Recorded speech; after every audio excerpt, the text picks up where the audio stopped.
York, New York. New York be about the Knicks, huh? But the best thing about New York City is K-N-I-C-K. Everybody say go New York, go New York, go! Go New York, go New York, go! Hey everybody, it is the New York Knicks podcast, episode 646. This episode is sponsored by Autograph. So you can use code NYKP when you sign up for Autograph, and they actually have a really good deal coming up. So on the app, Friday, which is tomorrow, if you're listening live, April 19th, they are going to have Knicks playoff tickets for $24. That is... Holy crap.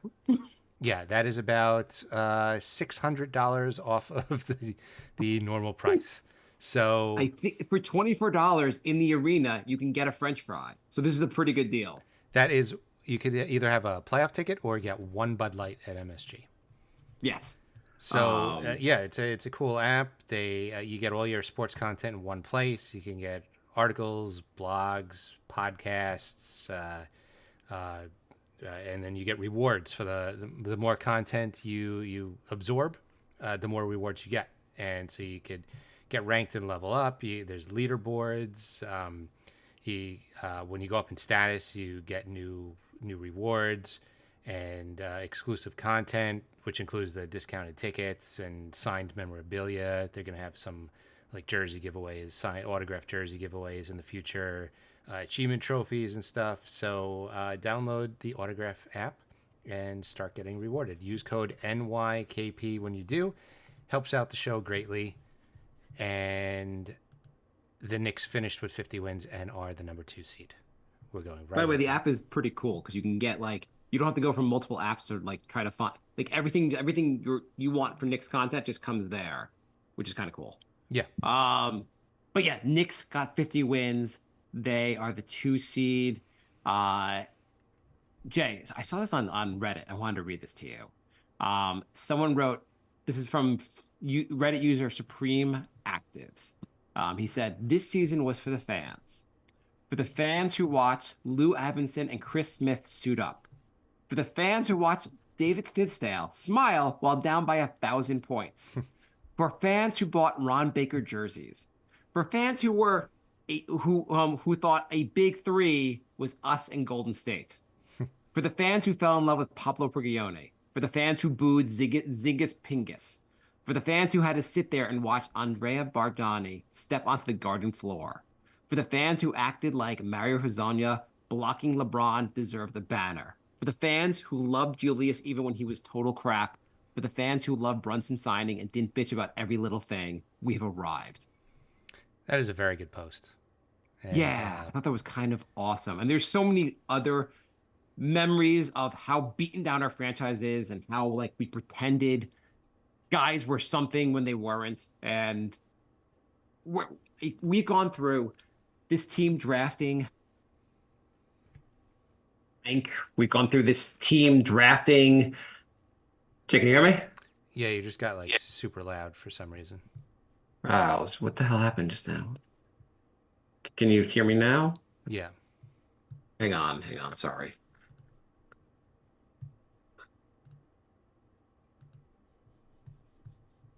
Back?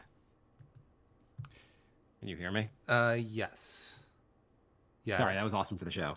Yeah, that's all right. I'm going to do some on-the-fly editing right here and cut that out. So Cool. Yeah. Okay, you ready? Yes.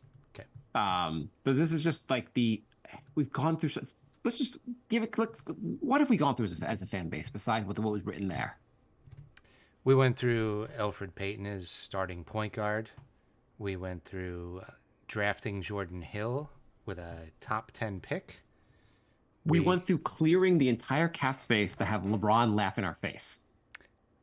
And them show him a Sopranos clip to try and recruit him. We went through, as much as Jeremy Lin-Stanley was awesome, we went through 2 weeks of a player being one of the best highlights of a decade. Yeah. I mean, if we want to go back a little bit more, we had franchise player Antonio McDyess, savior of the franchise, get injured before he basically played any games.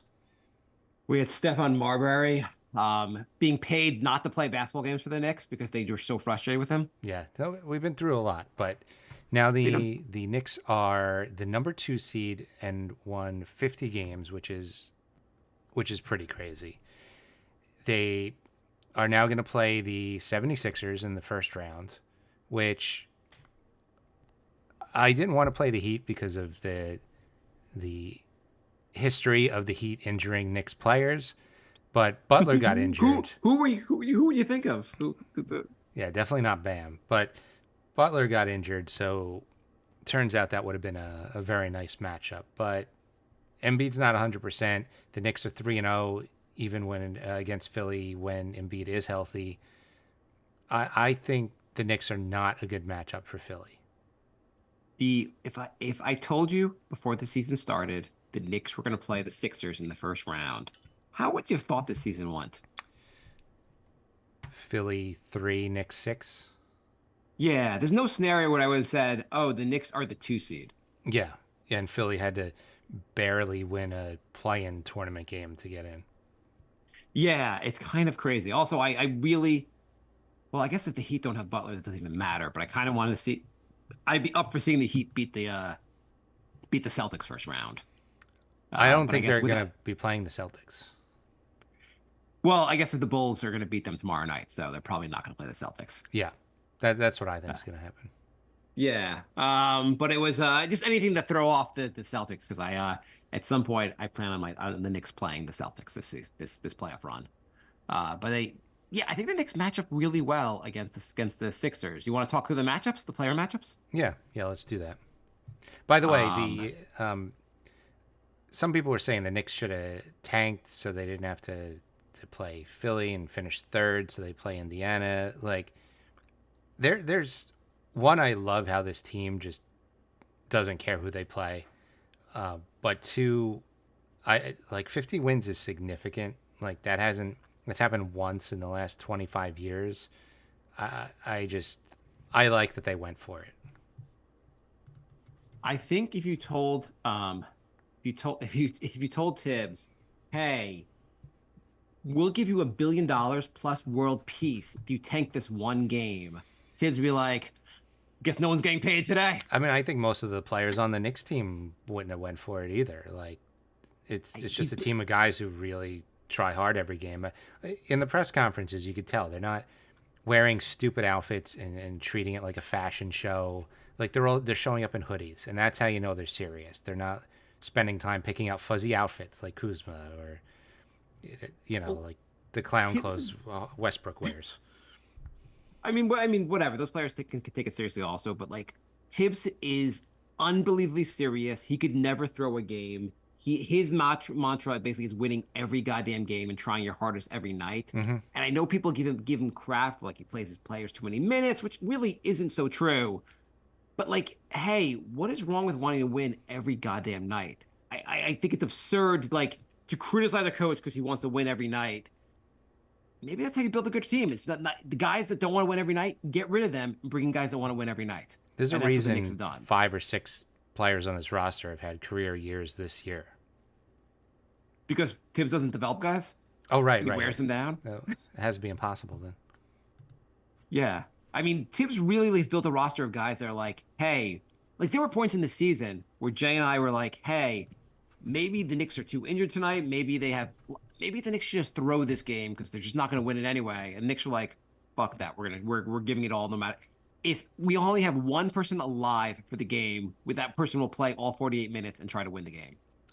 Honestly, winning 50 with this many injuries and a number of games that I thought were influenced by the refs, and they still finished with 50, that's insane to me. That's way more impressive than the 54 win season. I think it was a ridiculously successful season so far. I feel like the fact that they got the 50 wins and the 2 seed, I think Tibbs should get coach of the year. I know, I think maybe last show or maybe previously I've said no, but like the fact they got to here with all the injuries, he's not going to get enough respect. But like, I feel like he's pulled off like something amazing here. And he deserves Especially the respect. since, according to the national media, the Knicks never had the best player on the floor. Never had the best player on the floor. and the media doesn't even care. Like, Randall's out. They don't even count that basically. Yeah, just Um, all NBA, all star. It doesn't matter. yeah. So Paul Reed, backup center for the Sixers, said, think just paraphrase what he said. Basically, we were playing for the win. We wanted the easier game against the Knicks. What do you Good. think about that? I think thank you because we didn't have enough bulletin board material, and he finally did it. So I that's going like. right up on the bulletin board, and the Knicks are going to be talking about that. I mean, it makes sense on one level. Like, hey, yeah, we'd rather play the Knicks and the Sixers and then the Celtics. Celtics look really good. That makes sense. But to go on a podcast and say that, Yeah, you don't. That's not the kind of stuff you don't want to give any team just fuel, especially when they've had your number already. Like, the Knicks are going to be gunning for them now. yeah.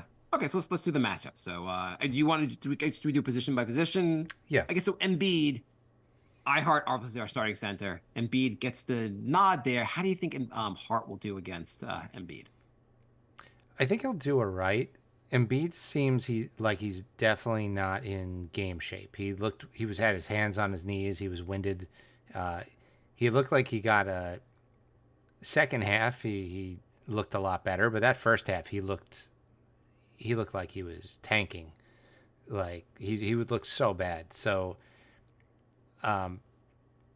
I think he's gonna have trouble again. Like he struggled against Bam, Ihart, and Mitch. He's got now 48 minutes of intense defense. He's going to put up numbers, but I don't think he's going to like go supernova on the Knicks. So I feel like as long as his Achilles is fine right now, and he can play, he is. I think he's going to give Embiid a lot of problems on defense. Yeah. By the way, Mitch Uh, missed the second half of the last game of the season. He played full contact in practice, so it looks like he will be okay for the playoffs. yeah, and I do think also like so Achua I don't think is going to be part of the regular. Maybe part like I feel like he might more fill in if one of those guys is hurting. Or gets in foul trouble, or maybe In he foul just trouble. goes up against Paul Reed. Yeah, maybe against like Paul Reed, but he's not an obvious guy to get major minutes. But he could be helpful maybe in this series. Mm-hmm. Yeah, and so like Embiid's stat line from last night, he got 23 points. He was 6 for 17 and 9 for 10 for the free throws. I feel like if anything, it's the free throws you have to worry about the most for Embiid because I just don't think he's going to have an amazing shooting game. I think he'll be off. I think the Knicks defense will bother him. Um, it's just how generous the refs are or how openly they're throwing the game. If you could keep Embiid to 10 to 12 free throws, it's going to be really tough for them to win games. Yeah, I think he needs the free throws basically to really like because it gets into the line and also prevents you from covering him. Yeah. Okay, so edge to the Sixers, Mm-hmm. but the Knicks are going to do a pretty good job here. Yeah. Uh, power forward, Tobias. I guess we go to the most important player, Maxi, and Maxi's not going to be covered by Brunson though, right? I don't think so. I think they're going to put Dante on him.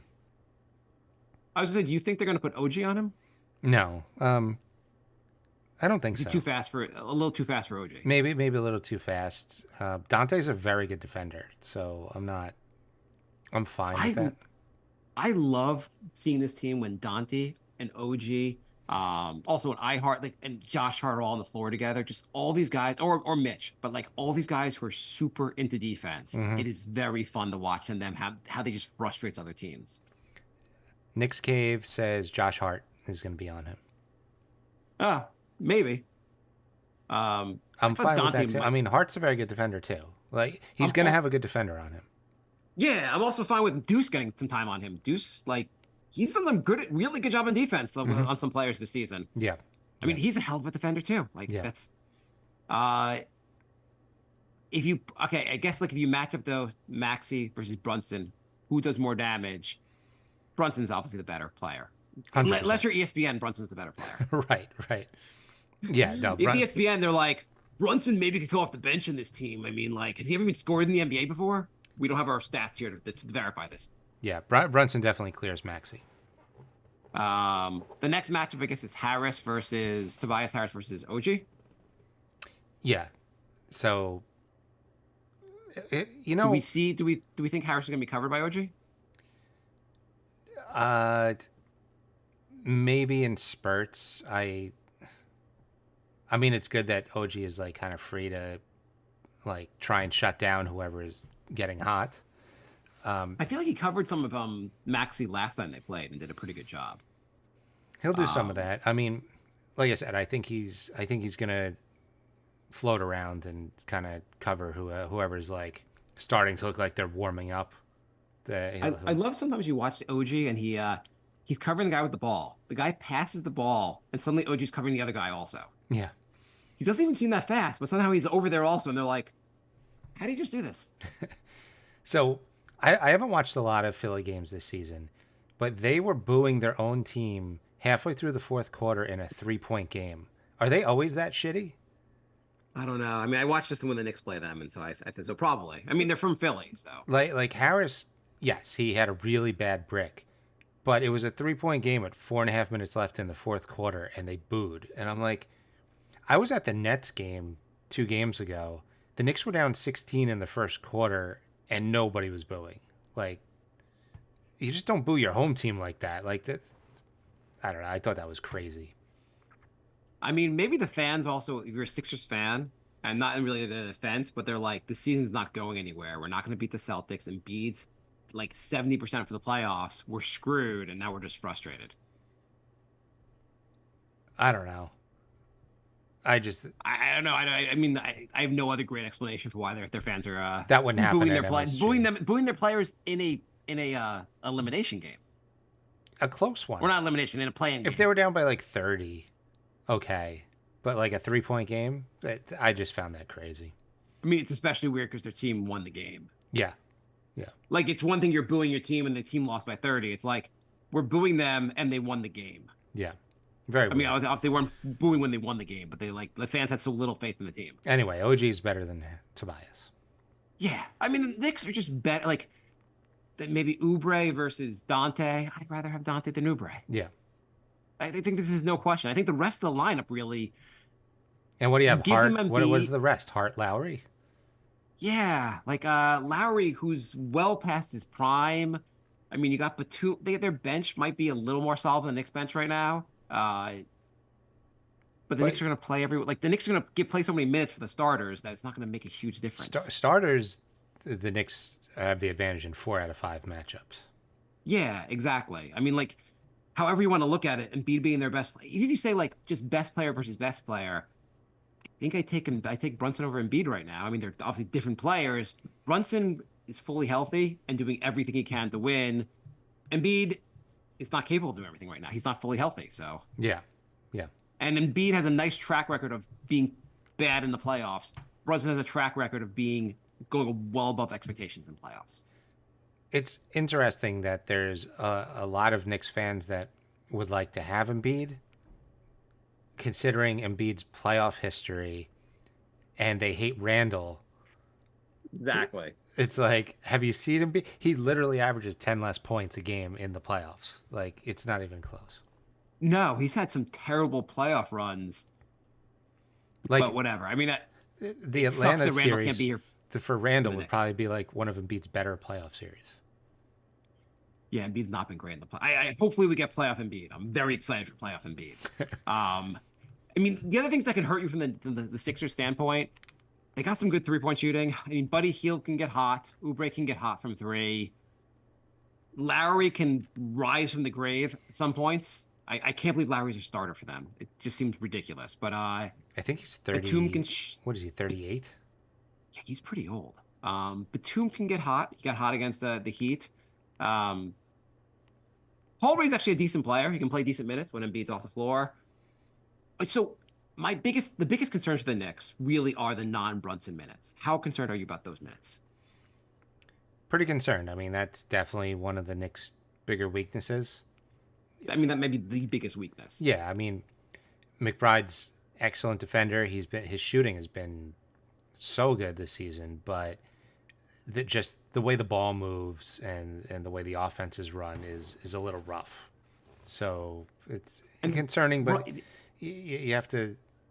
I mean, Philly isn't exactly lighting it up in the non-Embiid minutes, so I think it'll kind of negate each other.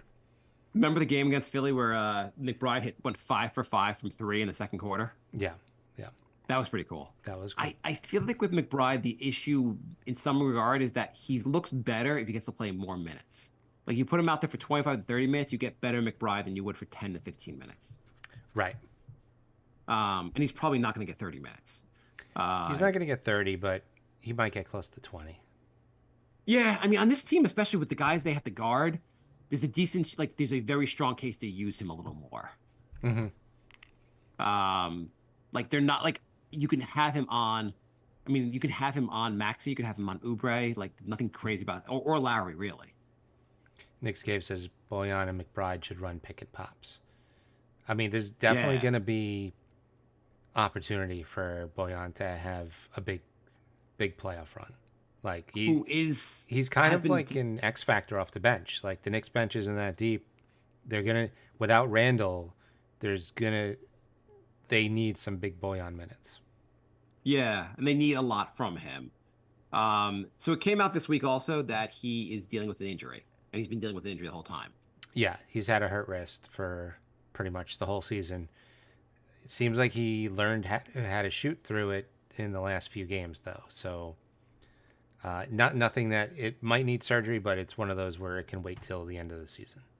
Do we know he had it for the whole season or just more recently? I think he said it's been hurting like most of the season.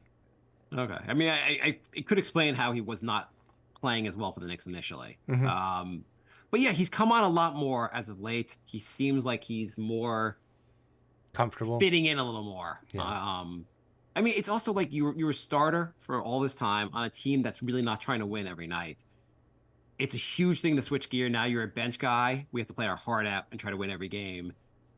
It sounds like a simple switch, but it's not that simple to switch to make. Yeah, yeah. I think he's going to. I think he's going to show up. It seems like he's finding his groove at the exact right moment. So I'm happy about that. Yeah, and it would be like, especially with when Brunson's on the bench, like just getting a few threes from him will be a huge lift. I mean, he's capable of putting up a lot of points really quickly. Right. I mean, I feel like the biggest thing we should have to worry about for the series is not Embiid, it's guys getting injured or guys re-aggravating injuries. If everyone stays healthy, like OG stays healthy, like Sixers aren't winning the series. Right. They need OG and iHeart to stay healthy, and hopefully make it a quick series so they can rest. While Do you want to make because your prediction for the series? Milwaukee, Indiana, I think is going to go long. So I would like for the Knicks to have a few days off while they like just beat each other up. I'm giving my golden guarantee, Jay. My Oh, boy. golden guarantee. This only happens like once a season. Once a season or whatever I can remember this. But my golden guarantee, Jay, Mm-hmm. I guarantee Knicks in 5. Do you find it weird that Vegas has the Knicks as the underdogs? Yes. I find that kind of ridiculous. It's like they're 3-1 against Philly in the regular season. Embiid's kind of hurt, but they're the underdogs. It's weird. I'm excited for Vegas to lose a lot of money on the series. Yeah. Yeah, that's just completely absurd to me. But what do you think? What's your prediction for the series, Jay? I think Knicks in 6. I think it's going to be a Okay. tough series. Philly's a good team. We're I- talking about like Knicks have all these matchup advantages. Philly's a good team, and I think it's going to be a tough series. But I do feel pretty good about the Knicks winning this series. I feel really good about the Knicks going up and just like with the Cavs, like just becoming too much for the Sixers by the end of the series. Mm-hmm. I mean, I the think they Cavs will- haven't recovered since, pretty much. No, I think they're going to break the Sixers in this series. I just don't think. I think if Embiid was fully healthy, I might think a little differently. I think Knicks would win either way, but I really think the Knicks are going to rough up Philly in this. I think game 1 win potentially goes to 1-1 before the Knicks win in 5, or maybe they go 2 and goes 2-1, and the Knicks take it. So I think a the gentleman's sweep. Yeah, I think generally the Knicks are going to. I feel I would be shocked if the Knicks aren't in the second round. This would be the biggest upset we've seen. I know Vegas says it one way. I'd say this is the biggest upset since we did the whole entire show. If the Knicks not win this series, If it even goes to 7, I'd be shocked. Yeah, it should be fun, and we're going to game one. So Yes. my first playoff game. Jay, they texted me this morning. He got tickets. I am unbelievably excited for game 1. It's going to be amazing. Yeah. Do you want to talk about the other series? Give our our view on who else is going to win. Yeah. Yeah. Let's do it. Okay, so despite the Bulls and the Heat haven't played their game, let's start with that. Bulls Heat versus Celtics. Either way, what do you think's going to happen? Celtics are winning. I think they're going to play the Bulls. I think the Bulls are going to be tougher than Miami, just because Butler is out. Is he so Butler's out for tonight? The Butler's out for weeks. Okay. Yeah, there's no way they're beating the way they're beating the Bulls, and I think the Celtics might sweep the Bulls. I don't know. I think the Bulls win one or two. I think the Bulls are a scrappy team. I mean, the Bulls were playing the Knicks really tough. They just, I don't know. Of course, the last game of the season goes to overtime for the Knicks. That have to pull out the 2 seed. That was just crazy. Yeah. I was also surprised to hear that was only the Knicks' second overtime game of the season, because I think the first overtime game was in like the first 4 games, which is they usually have a lot more than that. So that was I interesting. feel like they had a bunch last year, and I don't know the number, but then I was shocked to learn that was the second one. Last time, I feel like Bulls Celtics. Nobody talks about how good that series was because it was a first round series, but they had that one series that went 7, and like 3 of the games were overtime, and I think 2 of them were double overtime.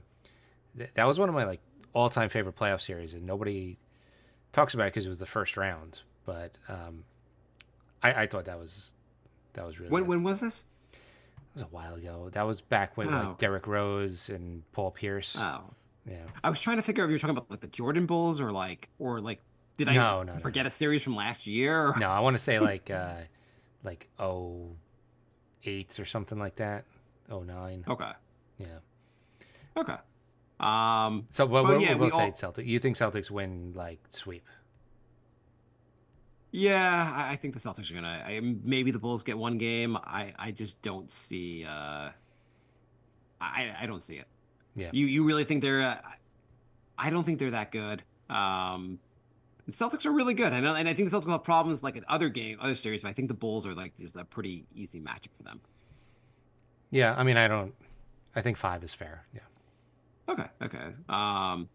Okay. So next round, we did the Knicks obviously already. Okay, Bucks Pacers. What do you think? And Giannis is going to miss part of the series. Right. That's why I think this is going to be a long series. I think this series is probably going 7, especially if Giannis misses like the first 2 or 3.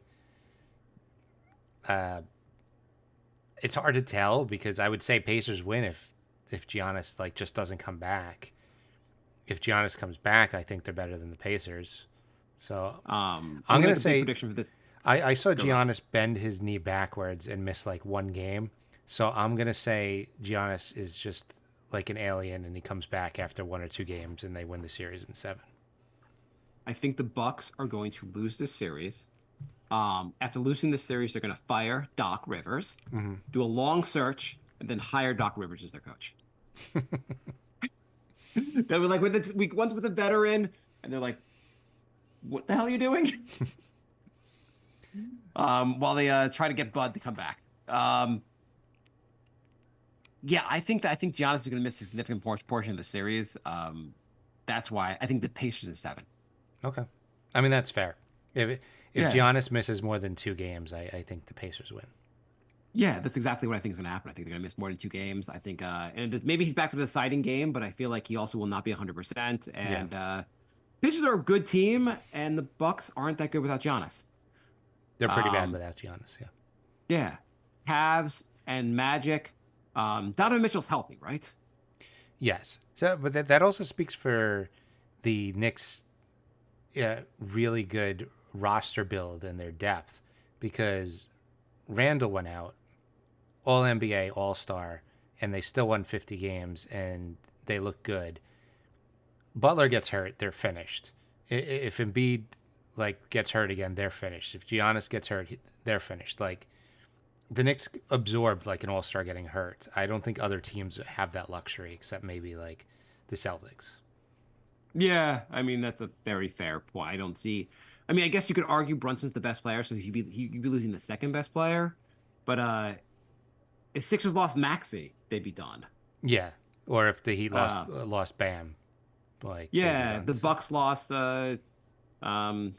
Dame. Yeah, I was wondering if that would actually hurt them. Great move getting Dame. Bucks. That's huge. Between getting Dame and getting Doc Rivers, it's like they're rooting against themselves. Okay. Cavs versus Magic. If you remember, the Cavs with Donovan Mitchell are a very good team. Mm-hmm. Without Donovan Mitchell, apparently they're terrible. Mm-hmm. What do we think? What do you think's gonna happen? Mitchell should be healthy. The Magic, their first time really being good. I forget if they were in the playoffs last year or not, but they finally seem like they have a good team. What's gonna happen? Magic in 7. Yeah, that sounds right to me. Maybe Magic in 6. I feel like Cleveland is just a really good regular season team.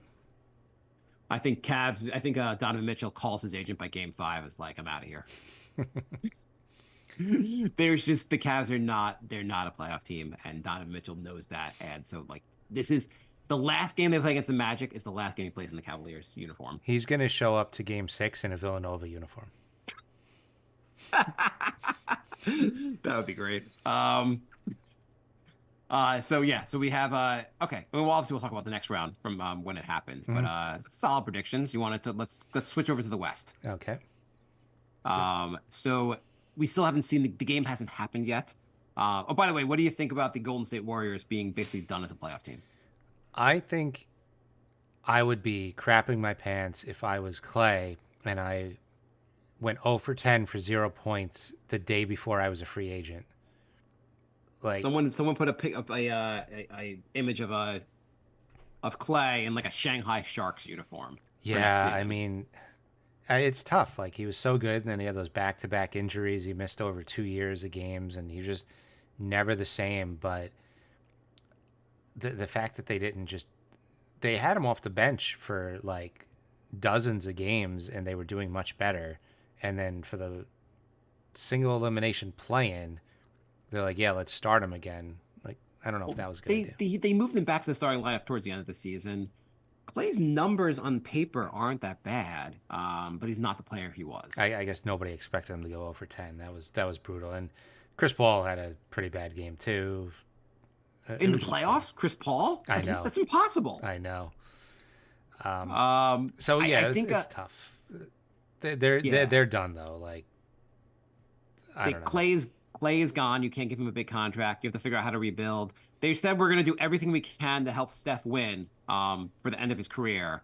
And I was like, oh, they're trading him.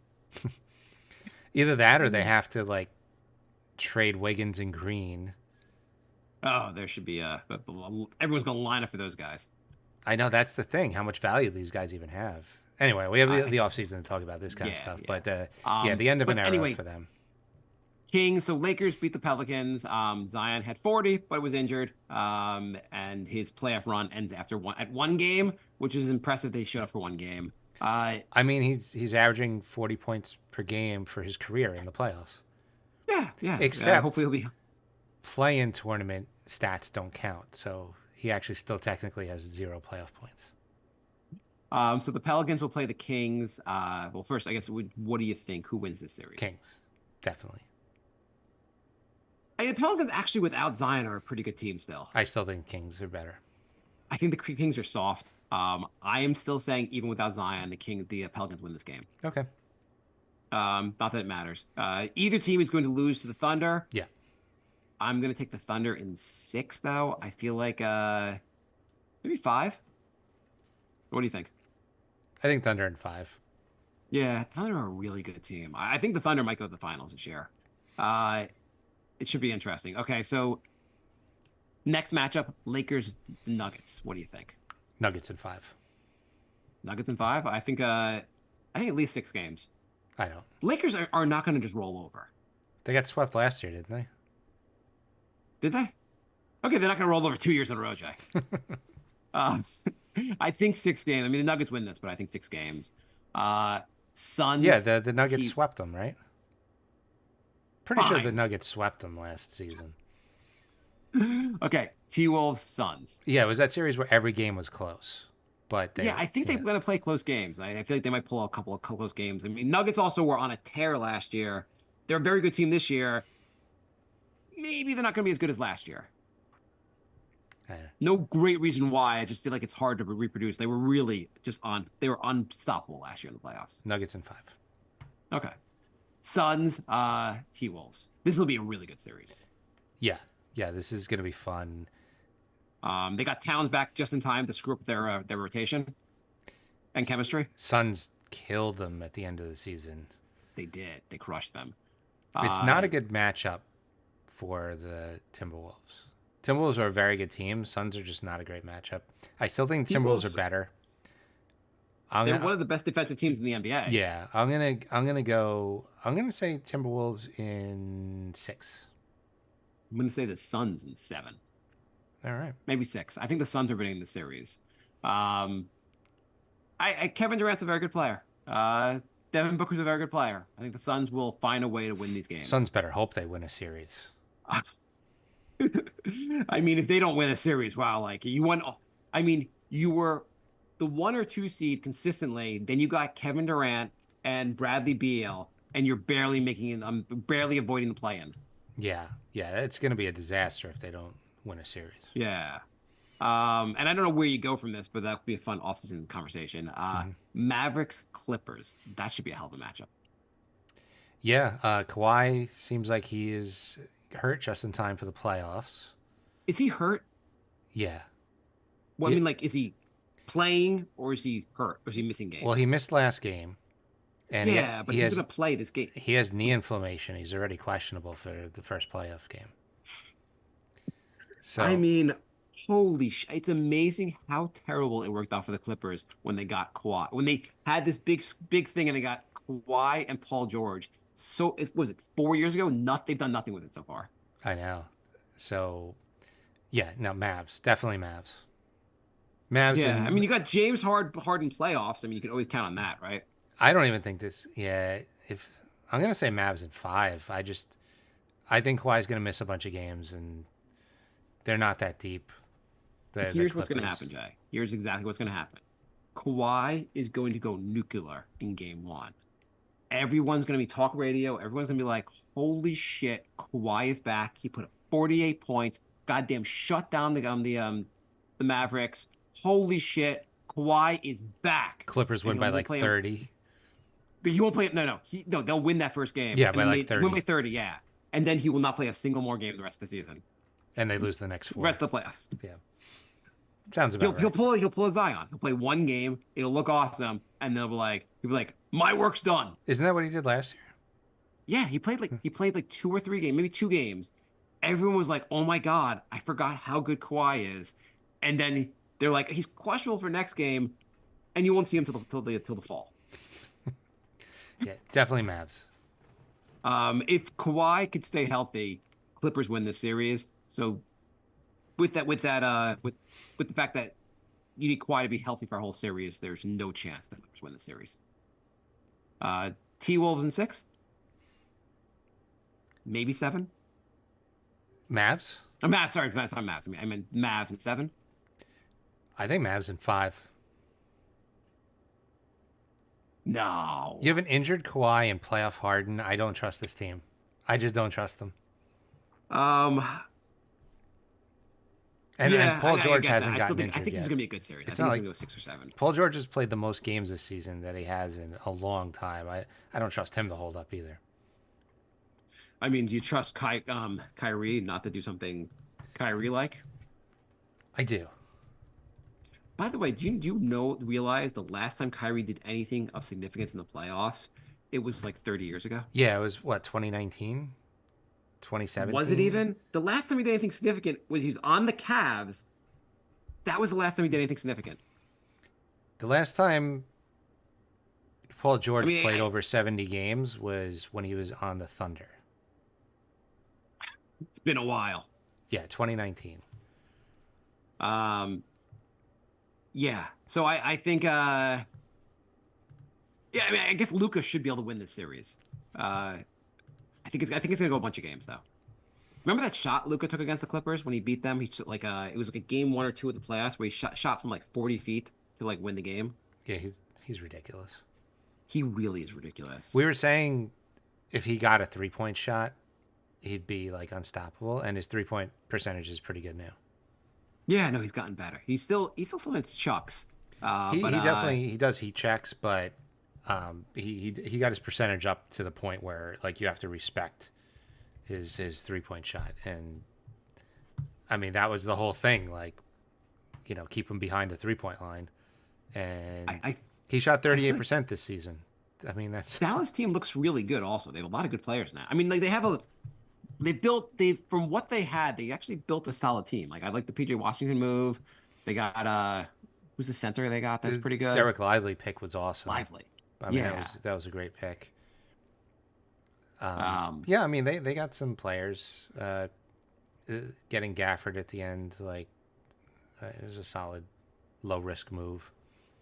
I think Jay and I were talking before the show, like or before, like the other day. Like this looks like one of the more entertaining first rounds we're gonna have. Like last year was pretty good, but this year is gonna be an awesome first round. I can't remember a first round where there's like no bad teams. It's also a lot of the series. I mean, the only series that don't look that compelling are the 1 through 8. All the other matchups look pretty compelling. Yeah, it usually like the first round, you're lucky if you get more than 1 or 2 good. Like usually the 4-5 matchup is good, and maybe the 3-6. But it looks like even the 2-7s both look like they're going to be good. I mean, maybe the first Sixers fans won't be so good, but like it looks like a hell of a first round we're gonna have here. Yeah, it's the only problem is I'm gonna have to watch too many of these games. Like the NBA should make it a little less entertaining. Like this is gonna be this is gonna consume way too much of my time. I know. It's like but congratulations. Congratulations to the Detroit Pistons for having the worst record in the NBA. You guys did it again. We're very impressed. And sorry for the Wizards, who had 15 wins. A little disappointed to come in second. I've been against this. If you listen to this podcast, I'm against giving Detroit the best odds for the draft pick, the number 1 draft pick. I kind of like the idea someone floated that just make it even odds for everyone. Yeah. We've been saying this for a long time. Like, why are you going to reward Detroit for being this bad over and over and over again? And then some poor guy who's actually like going to be a generational talent is eventually going to get drafted by one of these garbage teams run poorly with a terrible roster. Like, why?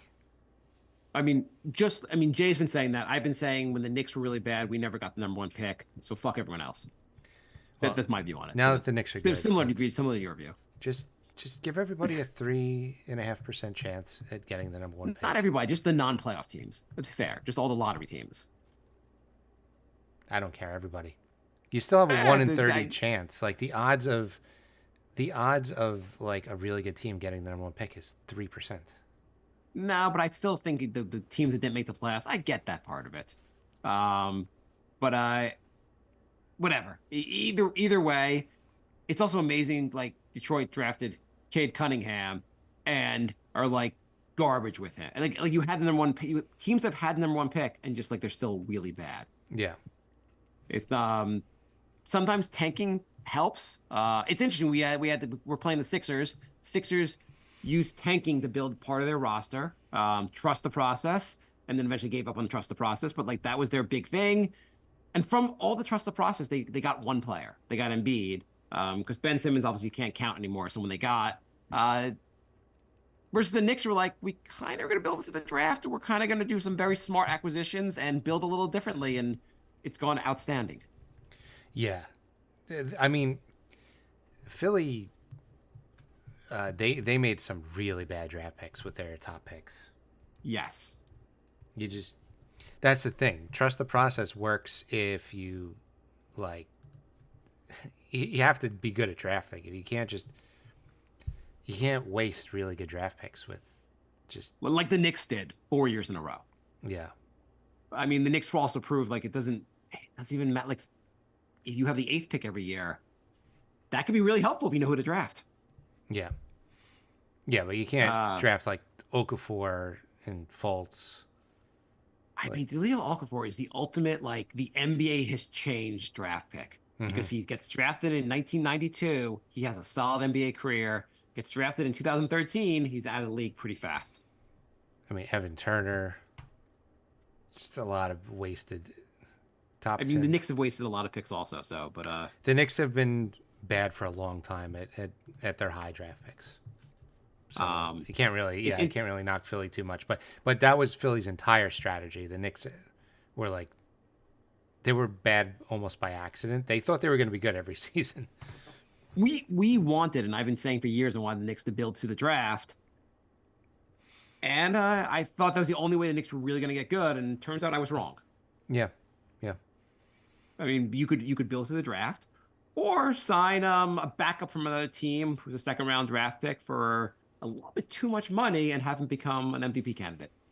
I mean, I hope they don't think that that's like a good strategy. It worked out, and it's amazing that it did, but that is like a once in a lifetime thing. I mean, the craziness, and like we didn't think it was a bad contract at the time, but like it was like you got Brunson, who's a backup, it made an MVP candidate. The rest of the team, we signed iHeart, like he was a backup center, looks like a fucking beast. Dante DiVincenzo was a backup, looks awesome as a starting shooting guard. Deuce McBride, who did like even we weren't giving minutes to, looks awesome off the bench. Yeah. All the different moves and how brilliant they've been. I mean, Leon Rose, holy shit. Yeah. I finally am totally like fine with him calling it a masterclass because holy shit, this is a masterclass. Yeah. I mean, the fact that Randall's injured and the Knicks can still make a deep run just shows how well this roster is constructed. I mean, even Josh Hart, like someone on Twitter was like retweeting another big Knicks account. They were retweeting their tweets from like last season. And like one of them was like February last season, just like saying how Leon Rose doesn't know what he's doing, he has no plan, just complaining. And it was like, wow, like a little over a year ago, people were legitimately saying this, just not seeing the vision. Yeah. Well, including us, we didn't see this bit. When it was being put together, it was really hard to see. Right. I mean, last year when Brunson came over, you were like, he started playing and you were like, okay, he's pretty good. Is he going to score a lot? Like, because I felt maybe like you would think like 17 points, 6 assists, still better than where like just like competent point guard. Like, and you're watching him being like, is he fucking awesome? Am I missing? Am I watching this? Like, is he really this fucking awesome? Yeah, it was interesting to just watch that develop in real time. Like the Heat series, you're like, is he the best player on the floor? Yeah. In the second round of the playoffs? Wild. Wow. Okay. I think we're out of time, Jay. Yep. So we're nyknickspodcast@gmail.com. You can find us at nyknickspodcast on YouTube, Patreon, Twitter, Facebook, and Instagram. By the way, you realize we screwed up. We should have never done a Knicks podcast. We just should have done a Villanova podcast. And just that would have been the key to growing our show. Well, we would have seen a championship. We would have seen 2 titles in the college, and then we would have then followed those players to happen to land the Knicks. And you could like and subscribe on Apple Podcasts and Spotify and anywhere else podcasts are found. So and download at Autograph. Yes. Or the Autograph app. Download the Autograph app. Get some cheap playoff tickets. So we will be back on Wednesday talking about games 1 and 2, hopefully about going up 2-0 against Philly. And let's go Knicks. Don't even say hopefully. We're going to be talking about the Knicks having gone up 2-0. 2-0, 2 25-point wins. Philly's in disarray. We'll talk about the end of game 2 in the post-game interview where Embiid just said no mas. The no mas game. No mas game. All right. Goodbye, everybody. Thanks for joining in the live chat. We're also on Twitch, twitch.tv/crumpledbacon, and we do the shows live, so you can watch us there, or on YouTube, youtube.com/@nyknickspodcast. And we'll talk to you soon.